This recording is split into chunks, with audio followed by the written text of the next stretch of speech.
بسم الله الرحمن الرحيم السلام عليكم ورحمة الله وبركاته نبض دمانتين بأخيارتيدا qiimaha badan ee hawada nagala xiriirsay daawadayaal ku soo dhawaada war wixii naga soo gaaray gudaha dalalka inala deriska iyo dacalada adduunka intaba qodobada warka habeenkan caawa aanu idinku hayno waxa kamid ah wasaaradda hawlaha guud ee Soomaaliland oo maanta soo bandhigtay kaadhar cusub oo ay qaadan doonaan dirowalinta gaadiidka Soomaaliland kulan ay wada jir soo qabanqaabiyeen hay'adda BSI iyo ururka dhakhaatiirta Soomaaliland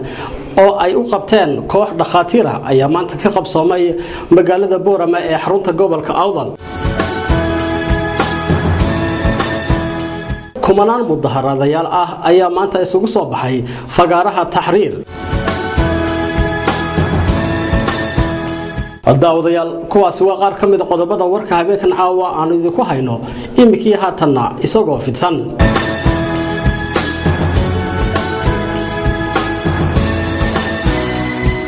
wasiirka wasaaradda hawlaha guud ee Soomaaliland mudane Axmed Cabdi Xaabsade ayaa maanta soo bandhigay liisan cusub oo ah kaadhar ay u sameeyeen dirawalinta gaadiidka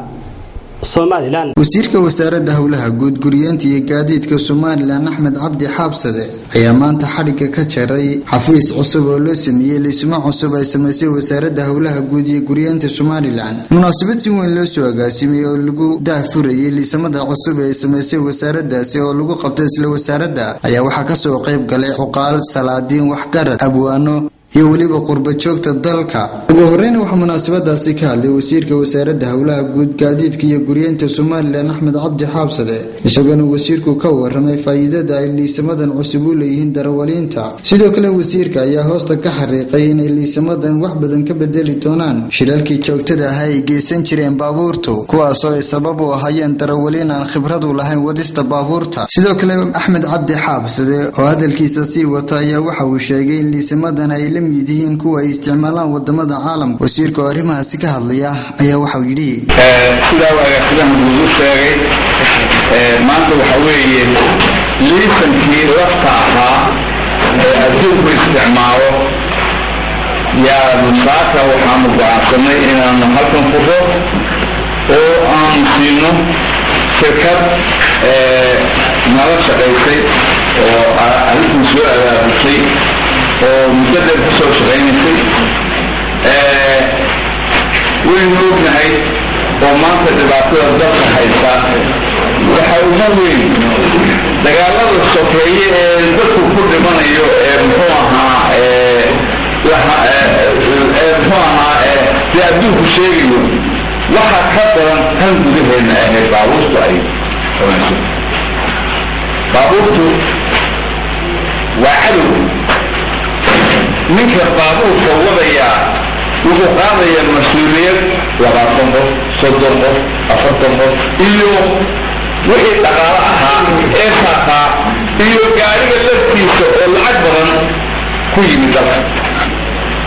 xafiiskan liisamada cusub ee laga dhaqangeliyay wasaaradda hawlaha guud guriyeenta iyo gaadiidka Soomaaliland ayaa waxay qayb ka yihiin dardargelinta ugu jiray wasiirka wasaaradda hawlaha guud iyo guriyeenta Soomaaliland Axmed Cabdi Xaabsade inkastoo wasiirku uu dhawaan wareejin doono xilkaasi kadib markii madaxweynaha Soomaaliland uu xilka wasaaraddaasi u magacaabay wasiir kale oo cusub iyadoo bulshada ku dhaqan magaalada Hargeysa ay maanta si weyn u soo dhaweeyay liisamada cusub ee wasaaraddu ay sameysay kuwaas oo wax badan ka bedeli doona baahiyaha ay qabaan liisamada kala duwan ee isticmaalaan baabuurta ama wadayaasha gaadiidka ee ku dhaqan dalkan Soomaaliland Cabdiraxmaan Fantastic Bulsha TV Hargeysa xildhibaan Jirde Saciid Maxamuud oo kamid ah mudanayaasha golaha guurtida ee Soomaaliland ayaa maanta mar uu si gaar ah u la hadlayay telefishinka madaxa banaan ee Bulsha TV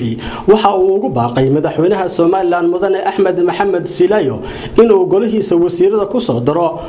مسؤولين iyo wasiiro ka tirsan beelaha la haybsooco xildhibaan Jirde Saciid Maxamuud oo ka tirsan golaha guurtida Soomaaliland ayaa maanta mar uu si gaar ah ula hadlayay TV-ga madaxa banaan ee Bulsha TV waxa uu baaq dheer u diray madaxweynaha jamhuuriyadda Soomaaliland mudane Axmed Maxamed Maxamuud Siilaanyo baaq oo ku saabsanaa isagoo oo madaxweynaha ugu baaqay inaan haba yaraatee beelaha la haybsooco aanay wax wasiir ah ku lahayn xukuumaddiisa isla ahaantaana aanay ka dhex muuqan talada dalka waxaana xildhibaanku madaxweynaha Soomaaliland u soo jeediyay in beelaha la haybsooco uu ku soo diro xukuumaddiisa isla ahaantaana uu magacaabo jagooyinka wasiiro iyo wasiir ku-xigeen waxaana hadaladiisa ka mid ahaa mudane madaxweyne mar labaad iyo mar kaleba waxaan kuu soo jeedinayaa in aad hoos u eegto beelaha gabooye kana qayb geliso xukuumaddaada una magacaawdo xilal sida wasiiro ku-xigeenno agaasimayaal guud agaasimayaal waaxeedyo guddoomiyeyaasha hay-adaha madaxa bannaan taliyayaasha ciidamada qaranka ee kala duwan darajooyinka ciidamada qaranka ee kala duwan aad ku dalacsiiso iyaga oo intaa aan soo sheegayba xaq u leh buuxinna kara hananna kara gudanna kara waajibaadkooda shaqo lehna aqoon ilaa heer jaamacadeed iyo mid waayo-aragnimoba ayaa waxaan kaa rajaynayaa inaad tixgeliso oo aada hoos u eegto beesha gabooye oo ay xaqa iyo masiirka ay leeyihiin ay helaan xildhibaan jirde oo hadalkiisa sii wata ayaa waxa uu sheegay in loo baahan yahay in beelaha la haybsooco ay muhiim tahay in ay helaan saamigooda ay ku leeyihiin dalka maadaama buu sheegay in dastuurka Soomaaliland qeexayo in beelaha Soomaaliland aan lagu kala sooci karin midab af dhalasho iyo qabiiltoona xildhibaanka ayaa waxa uu intaasi raaciyay in ay habboon tahay in beelaha la haybsooco ay helaan xilalka la qabto sida wasiir ku-xigeen agaasimayaasha guud agaasima waaxid iyo guddoomiyaasha hay-adaha madaxa bannaan talisada ciidanka qaranka iyo darajooyinka ciidamada lagu dalacsiiyo si loo helo buu yidhi bulsho dhan kastaba ka dhammaystiran mar labaad xildhibaan jirde oo arrimahaasi ka hadlayana waxa uu yidhi Soomaaliland gobolada ka dhacay si wanaagsan oo nabadgelyo baanay nagu dhamaadeen ilaahay baana mahadaale wasaaradda sirka cadaaladdu wasiirka ciyaaraha iyo garsoorka ciyaaraha iyo isboortisku muu samaynin cadaalad marka ay noqoto gool dhalintii laacibka ugu gool dhalinta badnaa oo ahaa Cabdiriyaad lahaana baabuurka muu siinin umanu xaqsoorin oo muu odhan adiga ale wuxuu 3 inan baad ku leediin buu yidhi halkaana waxaan ku dhalinaynaa wasiirka waxaan leenahay cadaalad muu sameynaya madaxweyne wax ka qabo arrintaa dhalinyarada iyo sportska waa haweenan dhiirigelisa xukuumaddaadu way soo dhawaysaa aad bay ballan aad ugu qaadeen dhalinyarada iyo sportska baad maartay wax ka qabanayso dhiirigelin ma noqonayso inankii laacibka ahaa ee ku guulaystay in baabuurka uu helo ee ugu goolasha badnaa ee ugu gooldhalinta badnaa ee weliba kooxdiisa iyo gruubkiisu ay u soo baxeen final ee weliba koobkii ay qaadeen hadalkan xildhibaanka ayaa waxa uu ku soo beegmayaa xilli uu dhowaan madaxweynaha jamhuuriyadda Soomaaliland mudane Axmed Maxamed Maxamuud Siilaanyo uu soo saaray warqad digreeta ah oo uu isku shaandhayn ku sameeyay golihiisa wasiirada Cabdiraxmaan Ilmaxirsi Bulsha TV magaalada Hargeysa kulan ballaaran oo ay wada jir u soo qabanqaabiyeen hay'adda BSI iyo ururka dhakhaatiirta Soomaaliland ayaa maanta kulan u qabtay qaar ka mid ah dhakhaatiirta ku dhaqan magaalada Boorame ee xarunta gobolka Awdal faafahinta warkaasi waxaa nooga soo diray wariyahayga Alaaba halkaasi nooga soo warama Maxamed Xasan Ismaaciil Sharbiyare kuwan ballaaran oo soo qabanqaabiyeen ururka dhakhaatiirta Soomaaliland iyo hay'adda BSI oo iskaashanaya ayaa waxay maanta isugu yeedheen magaalada Boorame ee xarunta gobolka Awdal qaar ka mid ah dhakhaatiirta kala duwan ee gobolka ka howlgala iyadoo kulankan ujeedadiisu ahayd sidii la iskaga kaashan lahaa adeegyada caafimaadka ee gobolka isagoo kulankan dhinaca kalena xambaarsanaa sidii ay u ogaan lahaayeen xaaladda caafimaad ee gobolku ku sugan yahay haddaba waxaa halkaas ugu horeyntii ka hadlay agaasimaha guud ee ururka dhakhaatiirta Soomaaliland oo ku dheeraaday ahmiyadda uu kulankan xambaarsan yahay hadalkan kulankan maanta wuxuu ku saabsan yahay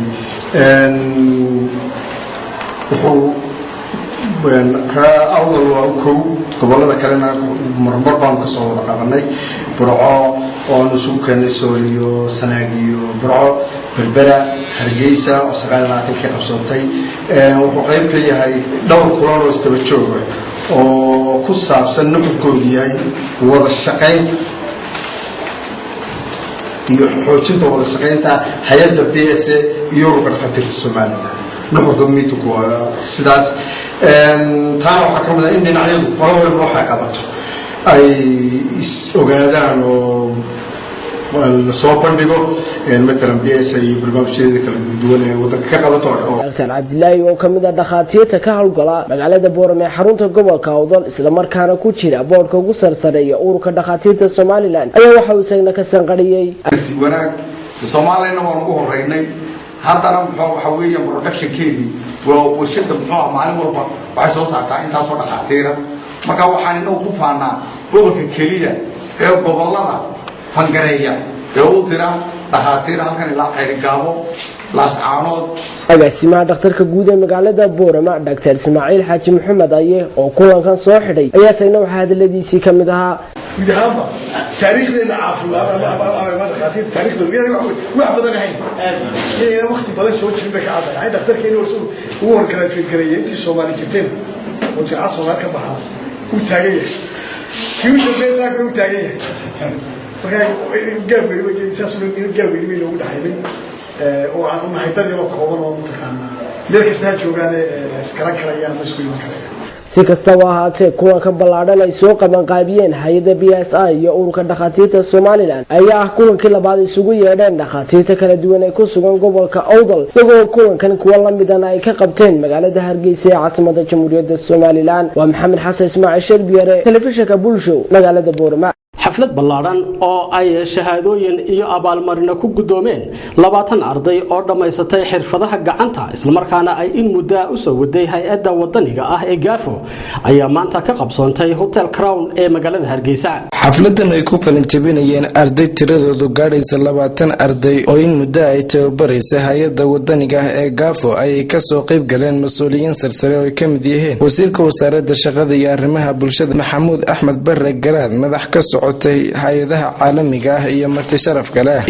sharaf kale oo tiro badan agaasimaha guud ee hay'adda Gaafo Axmed Cumar Xirsi oo madashaasi ugu horreyn hadal ka soo jeediyay ayaa ka waramay tababarka ay qabteen waxaana tababarkan ku tilmaamay in uu ka mid yahay shaqo abuurka ay u sameeyaan dhalinyarada Soomaaliyeed wasaaradda shaqada iyo arrimaha bulshada Soomaaliland mudane Maxamuud Axmed Barre Garaad oo isagu ugu dambeyntii munaasabadani ka hadlay ayaa hay'adda Gaafo ku amaanay dadaalka ay ugu jirto sidii ay dhalinyarada shaqo ugu abuuri lahayd wasiirka wasaaradda shaqada iyo arrimaha bulshada Mr. Garaad wadamada waxa halkaasi shahaadooyin qalab iyo lacag kala gedisan lagu gudoonsiiyay ardaydii dhamaysatay farsamada gacanta oo ay tiradoodu ahayd 20 arday Cabdiraxmaan Ilmi Xirsi Bulsho TV magaalada Hargeysa daawadayaal qodobada kale habeenkan caawa warka aan idinku haynana waxa kamid ah munaasabad si heersare loo soo agaasimay oo ardayda wax ka barata dugsiga Sheekh Bashiir ay sabootin ugu sameeyeen macallin Maxamed Aamin oo muddo dheer wax ka dhigay dugsiga hoose ee Sheekh Bashiir ayaa waxa xalay toolo lagu qabtay barxadda hore ee ururka Odxa munaasabadan oo ay ka soo qayb galeen maamulka macallimiinta iyo ardayda wax ka dhigata dugsiga Sheekh Bashiir ayaa waxa ugu horreyn halkaasi ka hadlay maamulaha dugsiga hoose dhexe ee Sheekh Bashiir Marwo Khadra Aadan Jaamac oo ka warantay soo shaqeyntii ay soo wada shaqeeyeen macallin Maxamed Aamin iyadoo sheegtay inuu ahaa macallimiinta ugu firfircoon ee wax ka dhigi jiray iskuulkan waxaana kamid ah hadalkeeda sida tan waxa weeyaan macallinkii qiimaha lahaa ee iskuulka Sheekh Bashiir aadka maxay intay ardaydu ay uga jeclaayeen sagootiskiisana waxaan Ilaahay uga baryaynaa sagootis khayr qabo inuu noqdo waayo ardaygu waxa weeyaan macallinkiisa wuxuu ku xurmeeyaa wanaaga uu u taray iyo intii uu geliyay ayuu ku xurmeeyaa ardaydan isku waxaa isna halkaasi ka hadlay mas'uul sare oo ka socday hay'adda Odxa Foundation Aadan Sayd Cali waxaana kamid ah hadalkiisii sida tan macallinka tagay ardaydiisu sabootiinaysan isagana waxaan u rajaynaynaa khayr in Ilaahay nabad ku geeyo oo cilmigu uu halkan ka bartay ku ka soo badan xaqa uu ka soo barto ardaydiisa ku anfaco dhammaan ardayda dugsiga hoose dhexe ee Sheekh Bashiir waan u mahad celinayaa mar labaad iyo mar saddexaad dadweynaha qiimaha badan ee ka soo qayb galay waan u mahad celinayaa waxa iyaguna halkaas hadalka iskaga daba maray macallin Cabdirashiid Xasan macallin Saleebaan Cumar waxaanay dhammaantood sheegeen soo wada shaqayntii fiicneed ee ka dhexaysay macallin maxamed aamiin iyagoo sheegay inay u soo ducaynayaan ilaahayna u fududeeyo waxbarashada uu tegayo dalka Canada waxa iyaguna halkaasi ciyaar xiiso badan ku soo bandhigay ururka Samo oo bartaasi ku ciyaaray hidaha iyo dhaqanka waxa gabagabadii halkaasi ka hadlay macallin maxamed aamiin isagoo sheegay inuu aad ugu mahadnaqayo cid kasta oo soo qaban qaabisay xafladan lagu talagalay sabootintiisa waxaanu yidhi sida tan caawa oo ay taariikhdu tahay 29 June 2013 farxadayda lama soo koobi karo waayo ardaydii muddada aanu ku soo tabcaynay aan wax soo baraynay ayaa hortayda soo fadhida oo welibana xaflad qiimo badan raba inay igu sii sagootiyaan waxa weeyaan idinkama tegin waan idinla joogaa idinkamaan tegin waan idinla joogaa qulubteennuna way waxaa gabagabadii halkaasi lagu guddoonsiiyey shahaado sharaf macallin maxamed aamiin oo ay ku guddoonsiyeen ardayda wax ka dhigata dugsiga hoose dhexe ee Sheekh Bashiir iyo weliba shahaado sharaf loogu talagalay gudoomiyaha Odaxa Foundation Marwo Faadmo Saciid oo uu gudoomiyay mas'uul ka socday hay'adda Odaxa Aadan Sayd Cali Ahmed Sadar Bulsha TV magaalada Hargeysa madaxweynaha dalka Mareykanka oo booqasho ku jooga dalka Koonfur Afrika ayaa soo booqday xabsigii uu muddada dheer ku xidhnaa madaxweynihii hore ee dalkaasi Nelson Mandela madaxweynaha Mareykanka Barack Obama ayaa booqasho ku tagay xabsigii uu muddada dheer ku xidhnaa Nelson Mandela madaxweynaha dalka Mareykanka Barack Obama oo maalmihii ugu dambeeyay socdaal ku mareeyay qaaradda Afrika ayaa waxa uu booqday xabsigii uu muddada dheer ku xidhnaa madaxweynihii caanka ahaa ee dalka South Africa Mr Nelson Mandela madaxweyne Obama waxa uu ballan qaaday in uu taalo halkudhig ah uu ka doono jaamacadda Cape Town waxa uu madaxweyne Obama booqday goobo muhiim ah sida isbitaal weyn oo isagana loogu adeego dadka la nool xanuunka AIDS kumanaan mudaharaadayaal ah ayaa maanta isugu soo baxay fagaaraha Tahriir ee Qaahira iyagoo ku dhawaaqayay ereyo lid ku ah madaxweynaha dalka Masar Maxamed Mursi mudaharaadayaal godolsan ayaa isugu soo baxay fagaaraha Tahriir ee bartamaha Qaahira kuwaas oo ku dhawaaqayay ereyo lid ku ah madaxweynaha dalkaasi Masar Mr Maxamed Mursi mudaharaadayaasha ayaa waxa ay ku dhawaaqayeen waa in la qabtaa doorasho lagu bedelayo madaxweynaha dalkaasi Masar Mr Maxamed Mursi inkastoo ay jiraan taageerayaal kale oo iyaguna difaacayay madaxweynaha kuwaasi oo iyaguna ka muuqday fagaaraha ay ka socdeen dibadbaxyadu mudaharaadayaashan ayaa waxa ay ku dhawaaqayeen waa in madaxweyne Maxamed Mursi uu sacadsilaa oo uu baneeyo jagada madaxweynenimo si kastaba ahaatee muddo hal sano ayaa laga joogaa markii madaxweyne Mursi uu la wareegay talada dalkaasi Masar akhyaarteeda qiimaha qaayaha iyo qadarinta badan ee hawada nagala xiriirsay daawadayaal waxa inta inoogu eeg war wixii naga soo gaaray gudaha dalka dalalkeena la dariska iyo daclada adduunka intaba waxa ku maasantiin qadarka waqtigiina ay dulna siiseen inta warkan mid lamid ah ku kulmi doono aniga iyo akhyaarta kale igala qayb qaadatay waxaan isku dhaafanaa assalaamu calaykum wa rahmatullaahi ta'ala wa barakaatuh